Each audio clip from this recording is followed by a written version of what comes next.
I'm not gonna lie, I've been having a heck of a time trying to figure out how I'm going to shoot this video. So for the last couple of minutes, I was in my corner, which is over back there that way, and that corner, I was trying to set up the stand with the iPod on top of it, because the iPod's about to die because it's been trying to download the NXT and SmackDown recap that I shot earlier today for the last, 7 hours. So, yeah, needless to say, I've been having a tremendous problem lately with getting things uploaded to YouTube. And I use my tablet, but the problem with the tablet is it only goes an hour and 6 minutes and 22 seconds for a video. So if I went any longer than that, I'd have to do multiple parts. And I don't want to do two-part videos unless I absolutely have to. So to prevent that, I'm filming with the iPod. I could film with the iPhone, but number one, it would be annoying trying to put it on the desktop and then transfer it to YouTube. And I was about at 34% battery, so that's the reason why it's charging right now. So, oh yeah, Sir Owen Disney here, if you guys didn't know, and we're going to talk a little Bound for Glory. This is TNA's WrestleMania. This is the big event for the entire calendar year. It's one of the only pay-per-views of the calendar year, and it is the biggest pay-per-view of the calendar year. Now, like I mentioned earlier, and I'm wearing the shirt to commemorate it, it is pretty much a done deal. TNA will be returning to Universal later this month. Not this month, but next month. So, TNA will be returning to the Impact Zone in November, and I don't know if it's going to be a permanent home. Fingers crossed that it is. Fingers also crossed that there's going to be a taping of some sort while I'm down in December. If not, hopefully I'll catch back up with TNA in September next year or December next year as well. So I'm hoping to see live TNA action once again. So let's talk about Bound for Glory, shall we? Well, the NXT and SmackDown recap that I shot earlier, I'll get it up as soon as I can. I've been having some terrible issues with uploading on YouTube lately. So I'll get it up when I possibly can. Hopefully tonight if I can. If not, it'll be up tomorrow. So I might end up putting it up Tuesday, who knows, or Wednesday, because I can always do that because I've got Raw tomorrow to do a recap for, so there's always that. And this Bound for Glory recap is your Monday video, so there's always that. So let's talk Bound for Glory, shall we? We started with our countdown to Bound for Glory, and it was live on Spike TV. A lot of video packages chronicling a lot of things that, of course, I've missed while I've been gone because I've not been able to watch Impact since before I left in September, and now we're looking at it being almost a month that I haven't watched TNA. So I said I would go into Impact this week, recap it, and then do Bound for Glory. I came up with the idea and pretty much pushed by the fact that we did a lot of filming on Saturday. As a matter of fact, we did 4 videos on Saturday, and almost all of them are up now. One is actually going to be for next Saturday, so that'll be up next Saturday, and the biggest versus ever will be next Sunday. But other than that, yeah, I just was kind of busy, so I wasn't able to watch Impact this week, so I thought, I'll watch Bound for Glory. After Bound for Glory, we'll start anew on Thursday for Impact. Of course, I won't be watching Impact on Thursday because I'm watching The Counselor, but I'll be able to do it on Friday. So, because we only have the movie reviews, and we have to watch Bad Grandpa, and we have to do the biggest verses in pop history on Friday night. But other than that, I have to do Impact, and Impact will be next weekend. But because of that factor, I went into Bound for Glory pretty much dumbfounded by everything because a lot of things have changed. Apparently Dixie Carter went heel, and AJ Styles is obviously the top babyface in the company right now on a collision course with the TNA World Heavyweight Champion Bully Ray.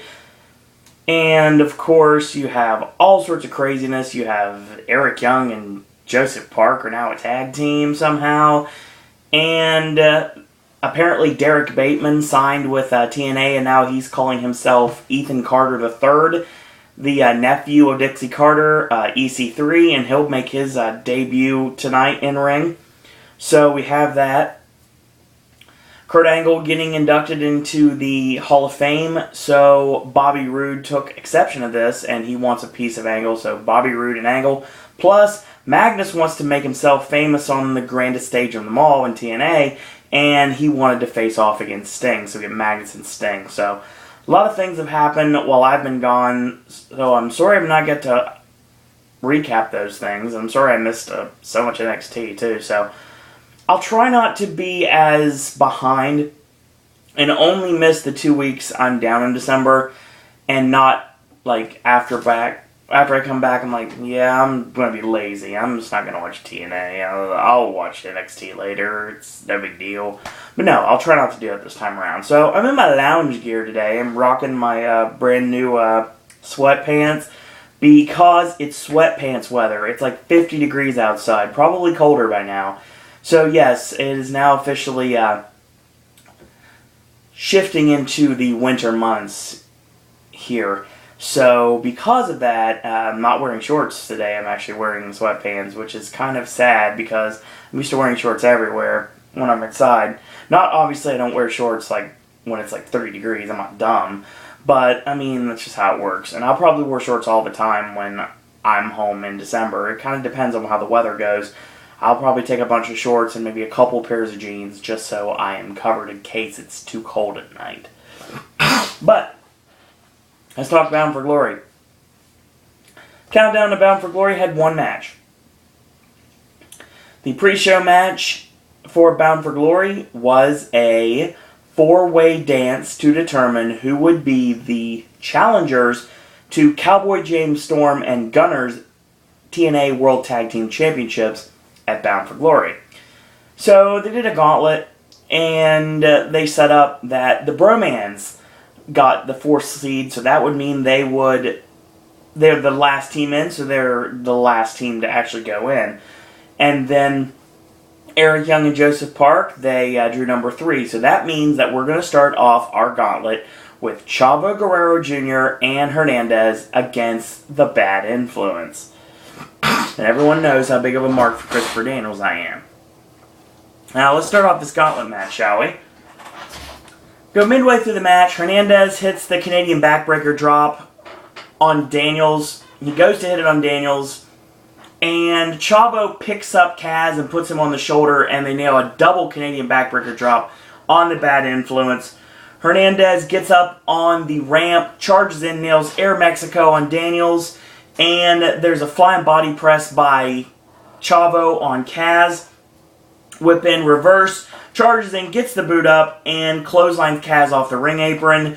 We come back to live action. He goes for the over-the-shoulder backbreaker, spun around into a facebuster, you know the old Nick Mondo sledge, on Kaz, and tag out at both times, so both freshmen in the ring.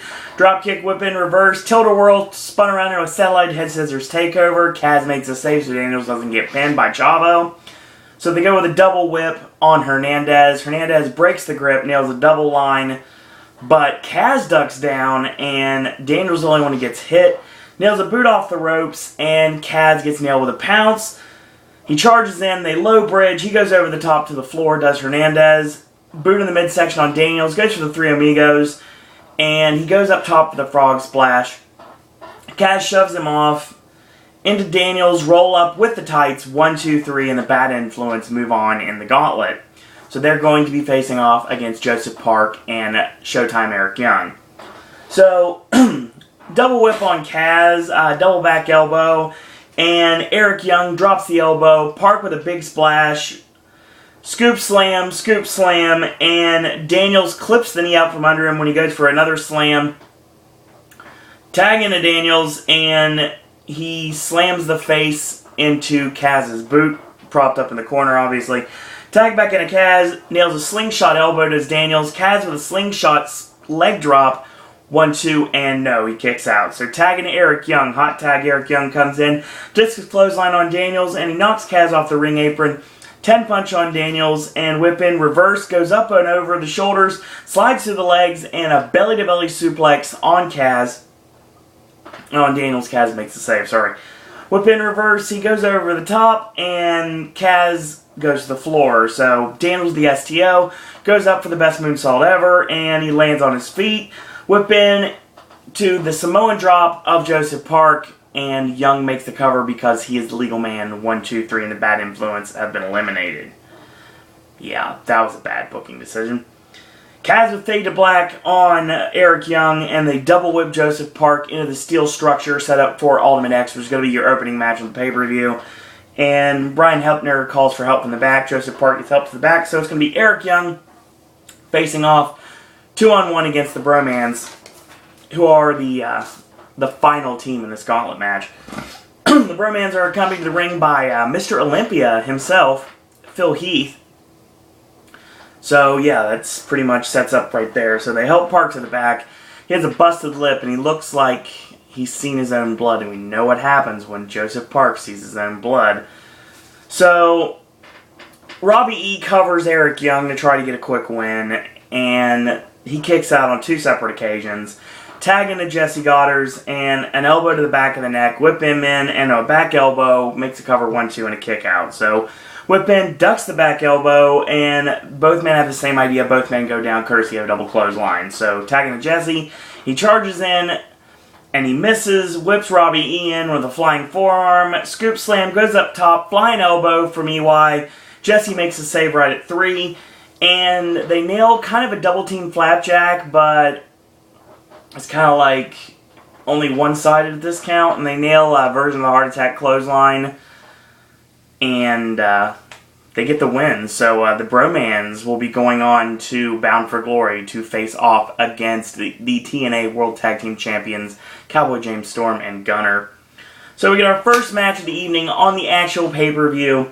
It is Manic putting the X Division Championship on the line against Chris Sabin with Velvet Sky, Samoa Joe representing the Main Event Mafia, the charismatic enigma Jeff Hardy, and a double, the greatest man who ever lived, Austin Aries. And this is an Ultimate X match.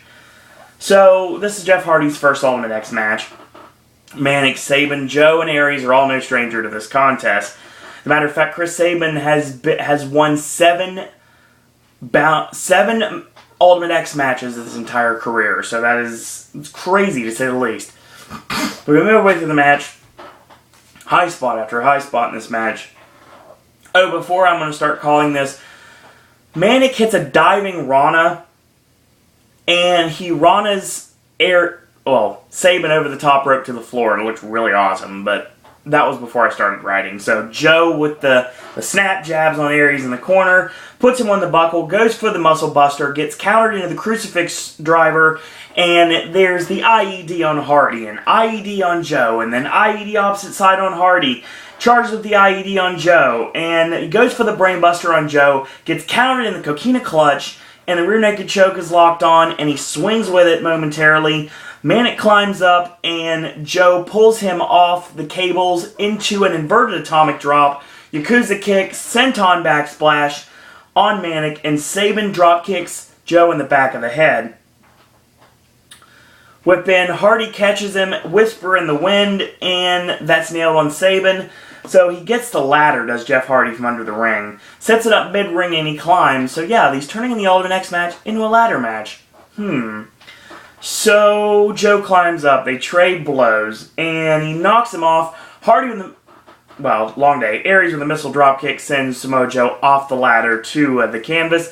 Manic springboards up, grabs the cable, starts grabbing for the championship. Aries gets on the ladder, of course, catches him up there. Sabin shoves the ladder over, knocking both men to the mat and subsequently sending them to the floor. So, a fireman's carry into a face buster on Jeff Hardy, boot in and twist of fate on Chris Sabin, and Velvet gets in the ring, and actually she's kind of forced to get in the ring, and Jeff Hardy just picks her up and puts her out of the way, and this allows for Sabin to charge up the ladder way before Hardy can get a chance to climb it, and Hardy climbs up right as Sabin is grabbing the championship. He unhooks the title, and he slams him right in the top of the head with it. Sabin comes off the ladder with the championship, and Chris Sabin is your new X Division champion. just like I called too. So heel Sabin is in full effect. As you see, Velvet, of course, was really apprehensive and really sorry about what happened during the match. She was apologizing as Sabin was pretty much dragging her to the back. So Sabin is the new X Division champion. Not the only title defense we have tonight, but we'll get into that in just a few minutes. Now, because of all the pressure on AJ Styles to win the World Heavyweight Championship, we're going to see a lot of AJ Styles moments throughout Bound for Glory. The first one picked was AJ Styles winning the X Division Championship for the first time, pinning Jerry Lynn with the Spiral Tap with Ricky Steamboat as a special guest referee. Excellent match. You get a chance to check that out. So the Bad Influence come out, and they basically say they should be in the tag team title match, and people get at it all the time. This company's all about swerves, and they might as well be the stepchildren of the company because they're treated with such disrespect. They are TNA, and they're going to prove it, and they want results, and the results they want is to be included in the tag team title match. Well, this prompts Eric Young to come out and says, I'm just going to warn you right now, you might want to run, for you have created a monster. What I didn't mention is we see Eric Young in the back, and he sees Joseph Park off camera, and he kind of freaks out. So obviously we think that he's regressing back to his real self. So you know what I'm talking about on that. And fast forward, rewind back, we're going to talk about the monster that has been let loose, that has been unleashed by the attack from the Bad Influence. And sure enough, we get the very familiar music, and here comes Abyss to the ring. So clotheslines Daniels, double clothesline on the Bad Influence, black hole slam on Daniels, ducks Kaz's clothesline, catches him off the ropes with the black hole slam, and EY cowers in the corner. Abyss extends his hand, helps EY up, and we have a new partnership between two former World Television Champions. Now, I say former World Television Champions because apparently they have abandoned the Television Championship. However, with things changing as they have lately, I would bring that championship back. Or another singles championship for TNA, because obviously Impact's going to start heating up throughout the next several months. Because it always does after Bound for Glory. Our next match, the World Tag Team title match, Cowboy James Storm and Gunner defending the World Tag Team Championships against the Bromans, Jesse Goddard and Robbie E. And I like this team, I really do. I don't like Jesse by himself. I don't like him as a singles competitor. He looks kind of like a jacked up Matthew Lillard, to be totally honest. You know, look at his face, trust me, you'll know exactly what I mean when you see this. And I've liked Robbie E since day one. I was a big Rob Echoes fan, watching him in New York Independence, and I like Robbie E as a character. I liked when he was working with Becky Bayless, when Becky Bayless was doing Cookie, the Snooki knockoff, which I love so much. But now we have, obviously, the stuff with Rob Terry, and that ended up getting dropped. Now he's with Jesse, and now they're the Bromans, so this team works for me.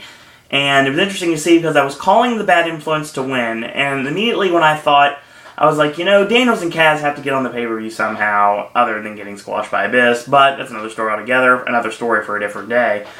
So what I'm thinking right now is, you know, Kaz and Daniels got screwed. This makes no sense. Booking makes no sense, but you know what? The way this match went down, it made total sense for what happened earlier did. So, Gunner with a slingshot suplex on Jesse, 1-2, and a kick out. Whip in reverse, charges in, catches the back elbow, and he goes to the middle rope. There's a distraction by Robbie E, which allows Jesse to pull him off the middle rope, and he lands hard on the canvas below, 1-2, and a kick out. So, double high velocity whip by the Bromans on Gunner, Robbie E with a rear chin lock, and he punches his way out. Whip in reversed, and ducks down, goes for a backslide, gets held, and Jesse with a drop kick out of nowhere, 1-2, and a kick out. So he fights his way out of the corner, does Gunner. High running knee lift. Jesse knocks Storm off the apron so he can't get the tag. Tag into Jesse, and side slam out of the corner, and middle rope, climbs up, and a fall away slam off the top rope. Tag Jesse, hot tags James Storm, flying forearm, kick to the face on Jesse, clothesline whip, backdrop on the apron, and of course the leaping back kick to the back of the neck. And of course this allows for the neck breaker off the ropes from Storm on Robbie E. Jesse from behind, Gunner with the save, whip into the knee of Robbie E, puts him on the buckle, climbs up, goes for a double superplex. It gets blocked, front suplex, Jesse onto Robbie E, who is sprawled out on the canvas at this point. Flying elbow, 1-2, and a kick out. So Gunner nails a flying clothesline off the ropes on Jesse. Side Jersey leg sweep on Gunner, and the Eye of the Storm by James Storm set up. E lands on his feet, nails an implant DDT, 1-2, and no, kick out. So Gunner with the Uranagi backbreaker on Robbie E, goes for the gun rack, gets pulled off by Jesse, and he clotheslines Jesse, boot to Robbie E, goes for a powerbomb, and it gets reverse powerbomb lung blower combination, 1-2, and no, Jesse makes a save right at 3, so we've got a really hot match for the World Tag Team Championships. So they trade blows. Scoop slam attempted, no, he lands on his feet behind, goes for the last call super kick. Excuse me. He goes for the closing time, and he nails it. Robbie E grabs the championship, unbeknownst to anyone involved in the match. Slides in the ring, drops the title. The referee takes the title, moves it out of the ring. This allows for Robbie E to come off the middle rope with a clothesline, and they nailed the modified heart attack clothesline on James Storm. 1, 2, 3. The Bromans are the new TNA World Tag Team Champions. Interesting. Very interesting to say the least. So, not the heel team I would have put them on, but give them the chance to run with it. Give them a chance to run with the ball and see what they can do. I don't have a problem with this because I think it makes total sense. Of course, we have rematches down the road with Storm and Gunner, and then they could proceed after that. Who knows who they end up facing in the end. So it's going to be interesting to see what they do with the Bromans as the TNA World Tag Team Champions. So here's an interesting segment. Sting comes out to make the official induction to Kurt Angle into the TNA Hall of Fame. So Angle comes out. He gives Angle the Hall of Fame watch, just like the one he has himself. Fans are chanting, "You deserve it." Angle gets on the mic and says, "The truth is, I've let myself, my family, and all of my peers down by not living up to the real potential and the standards Sting has set for being in the Hall of Fame." So Kurt Angle officially declines the Hall of Fame induction. He says, "I'm going to set a new standard. I'm going to accomplish more than I ever did before. And when I'm worthy, Sting, I will join the Hall of Fame." So he hugs Sting. Sting's dumbfounded, of course, that Angle turned down the Hall of Fame. And of course, Sting hugs him back, and that's how... An interesting segment. A very strange segment, actually. Interesting to see where we go with this, honestly. Get a clip from No Surrender in 2009 where AJ pinned Kurt Angle to win the TNA Championship. And of course, this is the time that EC3 shows up, talking to Dixie Carter and kisses his auntie on the cheek. Dixie says she has given him a hand-picked opponent tonight. It's going to be a tough match, but remember what we always said, the world needs us because we're the Carters. So yeah, Derek Bateman right away to make a big splash in TNA. Our next match is for the Knockouts Championship, as ODB will be defending against Gail Kim and Brooke. So this is the match we get here. Not bad for what it was at all. A lot of lengthy matches tonight on Bound for Glory. It makes sense because it is the WrestleMania of TNA, so it makes total sense that it would be long matches. So ODB with a Bronco Buster on Brooke makes a cover, 1 count only. So Gail rolls her up from behind, 1 count only. Big forearm, Gail charges in. Brooke sends her to the floor. So he goes for the face buster out of the corner, 1-2, and a kick out. So dive bombs the lower back on 2 separate occasions, and there's Vader-style cross faces. Charges in, gets the boot, flying forearm. ODB nailed with a swinging neckbreaker on 2 separate occasions. Slams the face hard into the canvas, and Gail pulls Brooke into the ring post figure 4, pretty much taking her out of the match for a moment. Gail gets back in the ring. ODB spears Gail, goes for the bam, countered, roll up with the tights, 1-2, and no, ODB kicks out. double leg into a half Boston Crab on Brooke, drags her into the middle of the ring so she can't give it up, and Gail kicks her in the back, thus breaking the hold. So she pounds away, Gail goes up top, Brooke climbs up, and ODB climbs up, double noggin knocker on Gail and Brooke, and double superplex blocked, Gail with a missile drop kick on ODB, Brooke with an awkward wrong-armed top rope elbow drop. So ODB gets back up, nails a hanging vertical suplex on Gail, 1-2, and Brooke makes a save. So whip into the buckle, charges in, and avalanches the ref. So the ref is down at this point. ODB put on the turnbuckle, picks up Gail, and at this point sticks Brooke on top. They go for a tandem bam, is what I'm thinking you're going for. Kind of like how, it's funny, because Eric Young did the tandem Spicoli drivers. So that's basically what it was. And slides off. Gail kicks Brooke, bam on Gail, and sends Gail on top of Brooke. And the bam, of course, the Hawaiian Crusher, TKO, whatever you want to call it. And here comes Lady Tapa. Lady Tapa comes out, and ODB drinks a little liquid courage, charges out, and Lady Tapa lays her out with the Kick of Fear. She's related to the Barbarian. Obviously, I'm calling it the Kick of Fear. So, Brooke's on top, dives on a Lady Tapa. She gets caught, powerbomb back into the ring. Gail pins Brooke for the 3 count. So after the match is over, Tapa takes the championship and picks up Gail with the other hand, showing tremendous strength. Gives the championship to her, and they celebrate. Gail leaps into the arms of Lady Tapa, and we have a new alliance. I know what you're thinking. I know what you're thinking before you even say it. We're doing AJ Lee and Tamina Snuka in TNA with Lady Tapa and Gail Kim. There's a lot of differences between the two, but I see where you're coming from.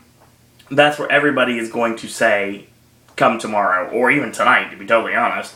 So, I mean, TNA's got to prepare for that, the backlash from that. And backlash versus Ethan Carter using another person's finisher, if you will, but we'll talk about that in a minute. So, it makes sense, because Lady Tapa is now not the person that's going to take out ODB. She still probably will, but we're going to get ODB and Lady Tapa, I would think, in the next few weeks on Impact, if I had to guess. Maybe go into Final Resolution, which I'm guessing is probably going to be a free preview on Spike in December, if I had to guess. So, we've got that, and just lay it on the line there. Gail Kim now has a way to keep the Knockouts Championship for as long as she wants, and she really doesn't have a strong babyface challenger right now. So now is the time to bring in a strong babyface challenger. And I don't know who it would be at this point. I don't know if Mickie James will end up re-signing or not. I doubt it at this point, but who knows. They need to build up another credible babyface to go after Gail Kim and the championship. So Gail Kim needs a challenger to the Knockouts Championship. Could be Velvet Sky, but she's kind of tied up with Chris Sabin right now. So I don't know if they're really going to let her work at this point, but hopefully they will. So, we get our next match of the evening, and of course, this is setting up pretty much the second half of the show. Kurt Angle against Bobby Roode. This match was awesome, by the way, and I was happy to write a page of notes on this match. So, Angle with a suplex, trying to bring Bobby Roode over the top rope to the floor, gets blocked. Roode goes to the eyes, and a neck snap sends Kurt, like a whiplash effect, knocks him to the floor. So he tosses him back in slightly where his head is like precariously draped across the ring apron, and he drives the elbow into the throat on 2 separate occasions. Get back in, whip in, charging clothesline, and a reverse neck breaker, a hangman's neck breaker, or I guess in this case, a true Roode Awakening. 1-2, and a kick out. So chin lock. Angle elbows out of it, comes off the ropes, Roode nails him with a back elbow, 1-2, and a kick out. So a chin lock again applied by Bobby Roode. And again, Kurt Angle elbows his way out. They trade blows, whip in, reverse, flying forearm on Bobby Roode, and going for the rolling German. 2 rotations, and on the third time, Rude elbows his way out of it, comes off the ropes, gets caught, overhead release, belly-to-belly suplex, and then the German suplex makes a quick cover, 1-2, and Bobby Roode kicks out. Goes for the Olympic Slam, gets countered into an arm drag, and double leg into a spine buster by Bobby Roode, 1-2, and a kick out. So he goes for the fireman's carry, he slides down the back, and he gets ankle picked into the ankle lock. Roode reverses the momentum, kicks him off. He charges in, goes shoulder first in the ring post, and Roode plants him with a flying armbar, locks in the crossface. So Angle grabs the bottom rope right before he has to tap out. So he puts him on the turnbuckle backwards. He climbs up, and Angle with a back punch and a back elbow knocks Bobby Roode off. He goes for the moonsault. He misses because Roode rolls out of the way.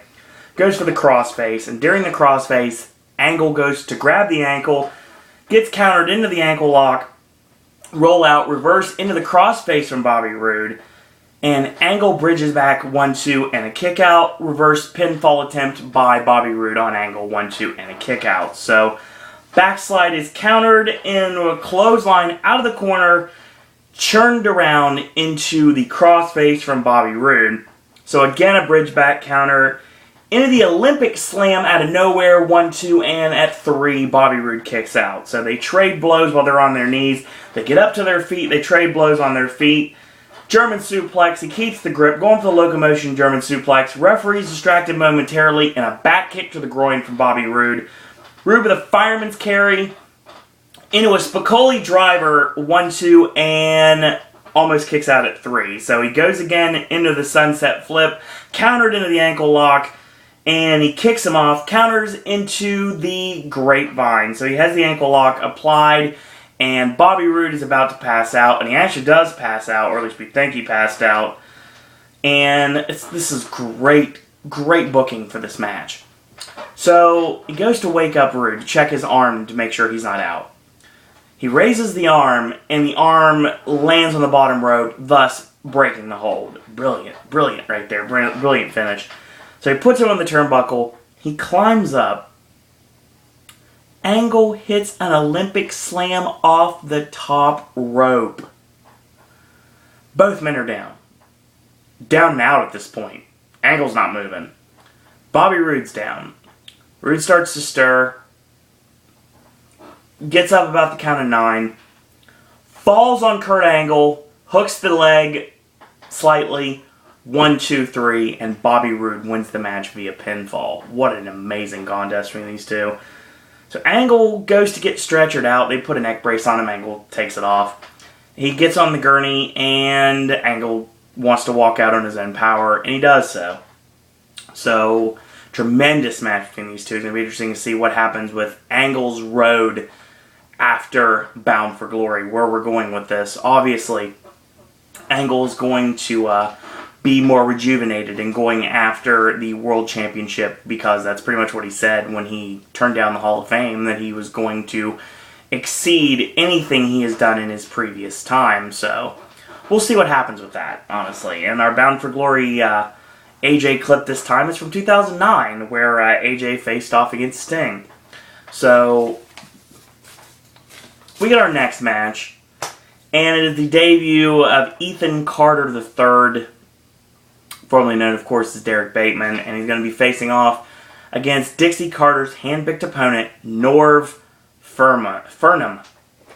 And you know what? I have a feeling there's a reason. That's a real name somewhere, but nope, definitely not. Nope. Okay. Nope, doesn't mean anything. It's just kind of a name, a gibberish name. For those of you that are thinking that, hey, I've seen that guy before. I've seen that little tiny guy before. The guy with the singlet. Yeah, you probably have, because if you're a SoCal independent wrestling fan, you've seen him in Pro Wrestling Guerrilla. That is pretty Peter Avalon as Norv Furnham tonight. So this was a squash, is all it was. EC3 with a hip toss, series of arm ringers by Norv, and he gets countered with a forearm, and that stops everything down. Whip in, caught with an exploder suplex. Modified camel clutch, more of like a chin lock, like a seated chin lock, pretty much the same thing. And he punches his way out, comes off the ropes, shoulder block. Ethan goes nowhere. Comes off the rope, shoulder block, Ethan goes nowhere. So he ducks the clothesline, 2 drop kicks, climbs up top for the flying body press, does Norv, whip in reverse, gets caught with the Bulldog driver. Yes, the Dean Ambrose Bulldog driver.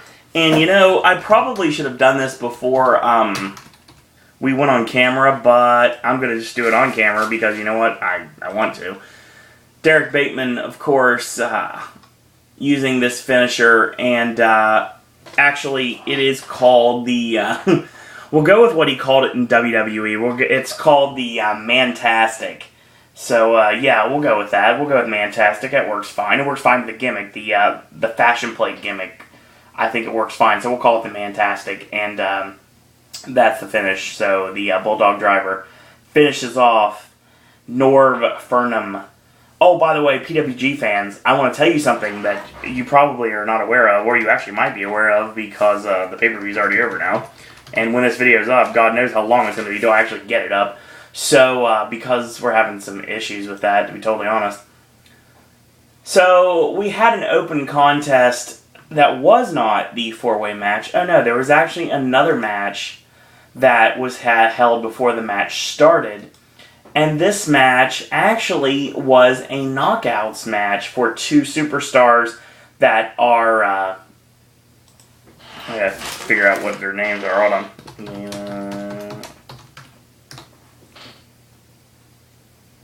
Hold on. Yeah, there you go. So yeah, apparently there was a match that was before the pay-per-view starting, and there was like a dark match. And the dark match was a tryout for Impact. So yeah, it was really interesting to see this, that apparently, from what I see, there were 2 superstars that got a shot on this show.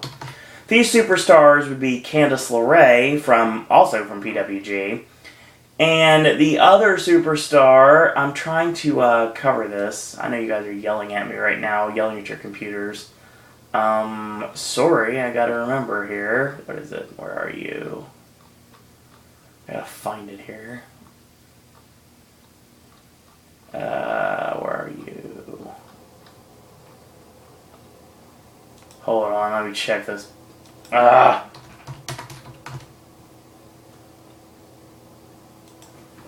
I'm just totally like messing this up here. Okay, we'll go to the Ring of Honor roster because it's an ROH competitor, and this competitor is actually, let me see if I can find it here. Yeah, it's Veda Scott. Veda Scott, she actually wrestled on Candice LeRae on the pre-dark match to the live 4-way match. So yeah, that was pretty cool to see that. And of course, she graduated Ring of Honor Wrestling Academy. She was trained by Delirious and Daisy Hayes. So yeah, that's pretty awesome that Veda Scott actually got to work on TNA in a TNA ring. So that was pretty cool. Hopefully she'll get signed with the company. Hopefully Candice LeRae gets signed with the company because she's amazing. And hopefully they sign Jerry Ryan back somewhere down the road too, because Jerry Ryan needs to be in a big company, to be totally honest.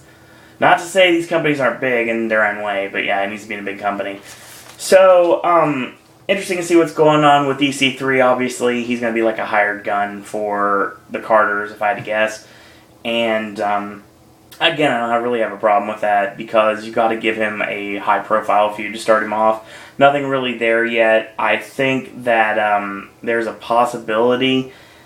I'd say they may stick him after AJ, but that's a little too much to start him off, so you probably put him up against someone else down the road. I don't know exactly who that person would be right now. So, yeah. We'll see what happens with Ethan Carter III in the near future. So, our next match is Teacher versus Student. Magnus against Sting, the Battle of the Main Event Mafia. This match was actually a decent back-and-forth match. So, and there was a lot of who can top this and who does this move better. So that's pretty much what this match was. Whip in reverse, high back body drop, and clothesline, stinger splash into the Scorpion Death Lock in the middle of the ring. Magnus uses his upper body strength, presses up, and then breaks the hold. Both men have the same idea and go down courtesy of a double clothesline. So, right hand, the back chop, and the back fist by Sting, and Magnus no-sells him. Does the pose, and the same sequence is done this time, but whip in Magnus with a big stinger splash variant in the corner. Nails the Michinoku driver 1-2 and a kick out. Goes for the cloverleaf. Sting kicks him off, and Sting no-sells the rights and the shots. There's the Sting pose. Whip in, stinger splash, and the Scorpion Deathlock. So he sits back at the center of the ring, and Magnus grabs the bottom rope, causing the break.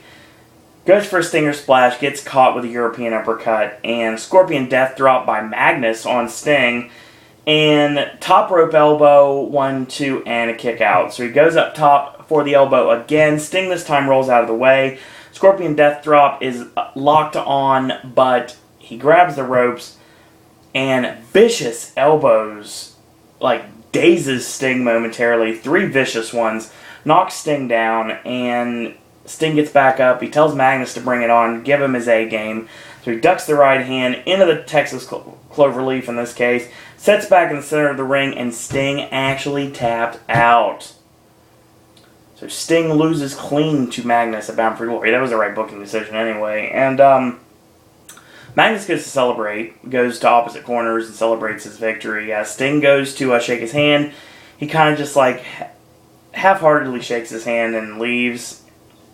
So yeah, we haven't had an official heel turn from Magnus, but obviously he does not care about the respect of Sting. So we'll see what happens with Sting and Magnus in the near future, if how this affects the Main Event Mafia, if there's still a Main Event Mafia after the year is over. So our next clip, how appropriate.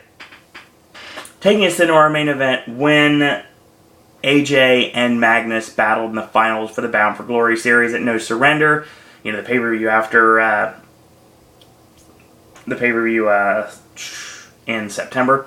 So, last month when they battled it out, and it wasn't the pay-per-view, it was actually the free preview is pretty much in this case. And that gave AJ the win in the Bound for Glory series. So that leads up to this match, where Dixie Carter officially makes no disqualification, no count-out, no rules, and of course she put the $50,000 bounty on the head of AJ Styles.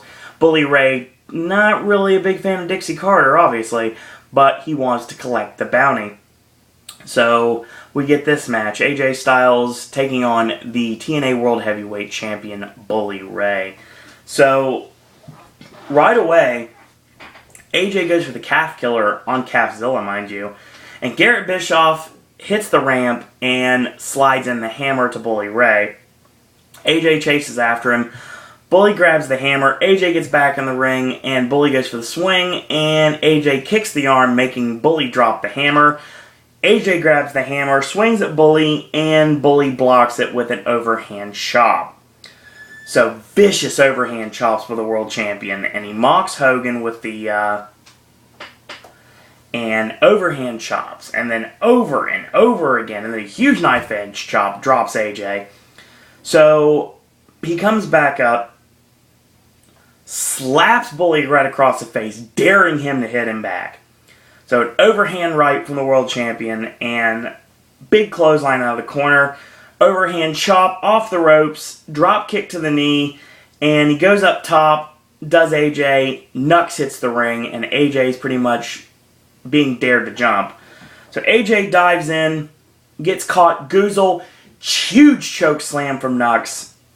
Bully makes the cover, 1-2, and no, he kicks out. So Bully gets up in Earl Hebner's face, jaws with him momentarily. So AJ ducks a running clothesline, and this clothesline knocks down Nux. I'm surprised I said that without flubbing it. Rolls him up, 1-2, and a kick out. So he charges in with a boot, sends AJ off the ring apron to the floor. So Bully goes out, gets the hammer, swings down, and he gets stopped with a leaping enziguri kick, sends Bully face first down on the table. So Bully is laying half across the table. AJ decides he's going to be absolutely insane and he gets back in the ring.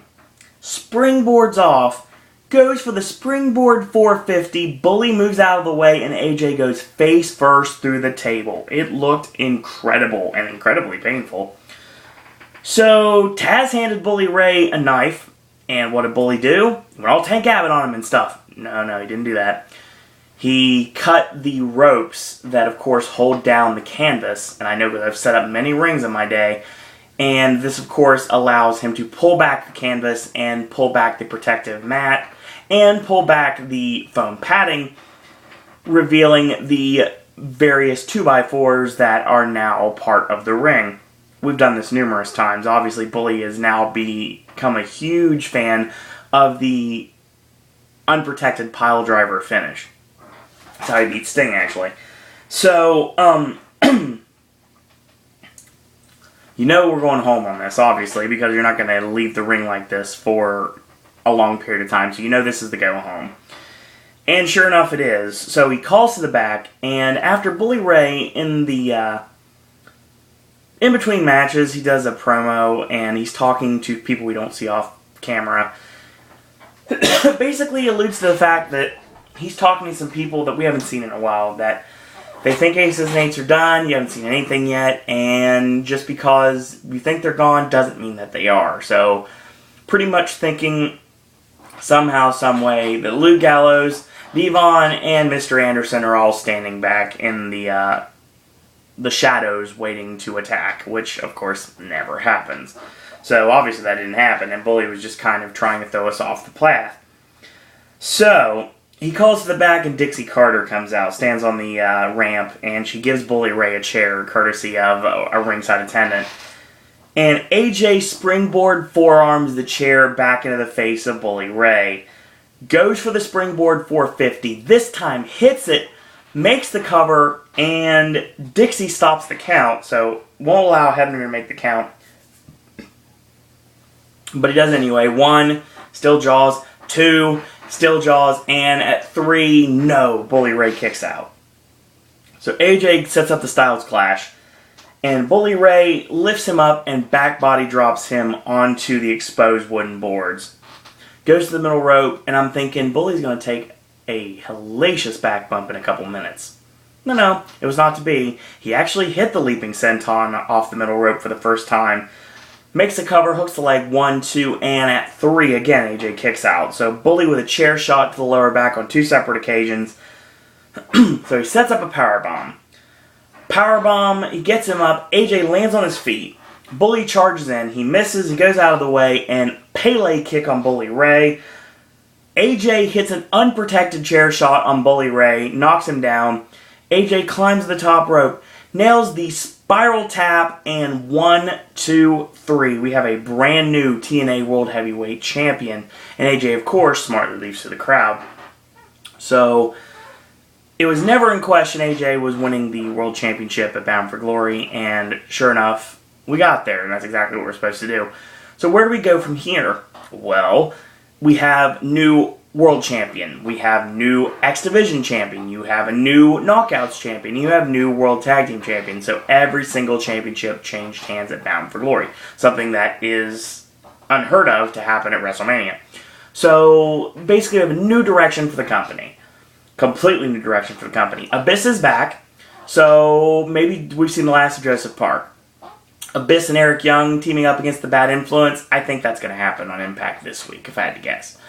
Or you set it up for, I don't remember if there is I thought the October paper, I don't know if there's an October pay-per-view or not, I think there is. Or free preview, there's some sort of a free preview in the end of the month in November, so we'll see what happens with that. And of course, Final Resolution will probably be a free preview as well. So, you have the Knockouts Championship on Gail Kim, who now has a bodyguard in Lady Tapa to stop anyone from taking it from her. So obviously we need a strong babyface to come in and challenge. I don't mean ODB. ODB is probably going to be just like going to do it anyway, but still, I mean, you need a very strong challenger. Don't really have it right now, so hopefully that'll change. You have the Bromans with the World Tag Team Championships. Of course, we have the rematch with Storm and Gunner. You probably can have heel versus heel against Kaz and Daniels. And Chavo and Hernandez, obviously. And then now it's time to start building new tag teams and bringing new tag teams in.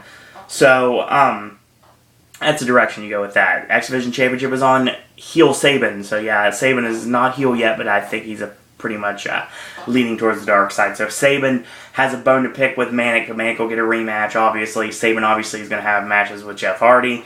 And I can see matches with Austin Aries and Samoa Joe, all for the X Division Championship, somewhere sooner rather than later. And where's this leave Kenny King? Who knows? We'll see what happens with him. Maybe you can also stick EC3 potentially on the new the new X Division champion. That could happen. We could do that. That's a good idea. So, AJ Styles, new World Heavyweight Champion. Obviously, rematch with Bully Ray is coming very soon, and there's a lot of people that could challenge for the championship. You have Kurt Angle, who could challenge for the championship. You have Bobby Roode, that could challenge for the championship. I mean, if you're not going to push them as a tag team, you have Christopher Daniels to challenge for the TNA World Heavyweight Championship. And I'll tell you right now, I think, I'm still going to say this, and I still believe it's true, there is money to be made with a short TNA World Heavyweight title reign with AJ losing to Daniels and Daniels winning the World Championship. And then you can have him losing back to AJ, but still, give Christopher Daniels the World Championship. He's earned it, to be totally honest. So, a lot of questions from tonight's show. Obviously, we have Roode and Angle. We haven't seen the last of these two against each other. Again, I have no problems with that because that match was awesome. And Magnus turning over a new leaf, maybe. So, interesting to see what he does and how Samoa Joe confronts him on Impact, if I had to guess. I think we get Joe and Magnus against each other on Impact this week. I'm pretty sure that's what's going to end up happening. So yeah, a lot of unanswered questions and a lot of questions answered. So it's Bound for Glory, so it's pretty much the end of the TNA season, if you will. So yeah, interesting show, enjoyable show. It was good. A lot of good matches on the show. Very interested in the World Tag Team Title match. It was really good. Roode and Angle was awesome, and the 5-way opening, the X Division title match for the Ultimate X, very spotty, very sloppy in spots, but once it got started, it actually went pretty good. Didn't really need to be a squash for Ethan Carter III on the show, but I understand why they did it. Sting and Magnus was a good mirror match, to be totally honest. It was good for what it was. The 3-way knockouts title match, it was pretty good, actually. It was okay for what it was, and everything really built to the right conclusion at the end. So AJ won the championship. AJ and Bully Ray was pretty good. So yeah, it was a good pay-per-view. It was overall good pay-per-view. I don't know if it was a great pay-per-view. It was a good pay-per-view. So it will be interesting to see what happens with Hell in a Cell on next Sunday. Excuse me. In the meantime, if you like these videos, tell your friends about them. Leave a comment. Do subscribe. If you want to help spread the word about Pop and the Popcaster Revolution, you can do it 3 different ways. If you want to tweet me, sure, be my guest. It's at SirOwenDisney. Send me an email. No problem. SirOwenDisney@gmail.com. Or if you want to friend me on Facebook, you're more than welcome to. It's Owen Disney. Very simple to find. It's me, Tim, and Jen at Halloween Horror Nights outside of Rip Ride Rocket at the Lockers. So very simple, very easy to find. So, TNA fans, we will talk again on later this weekend, actually, with Impact, which, of course, I cannot do Impact on Thursday night because we're watching The Counselor. Cannot do Impact Friday because we have a lot of filming to do. I might do it Friday if I can. I might do it Saturday. Who knows? We'll see what happens. Really don't have as much filming to do. We have a lot of long filming to do. Not many videos, but a lot of videos. So, we also got to go to Athens sometime soon, too, and check out a couple of things. They got enough set at the Grand, so we got to check that out. In the meantime, thank you guys and girls out there for watching. I'll try to get this up as soon as I possibly can because I'm having issues with uploading on YouTube, but hopefully that problem will rectify itself in the near future. So, thank you guys and girls out there for watching, and until tomorrow, boys and girls, that's all I got to say about that.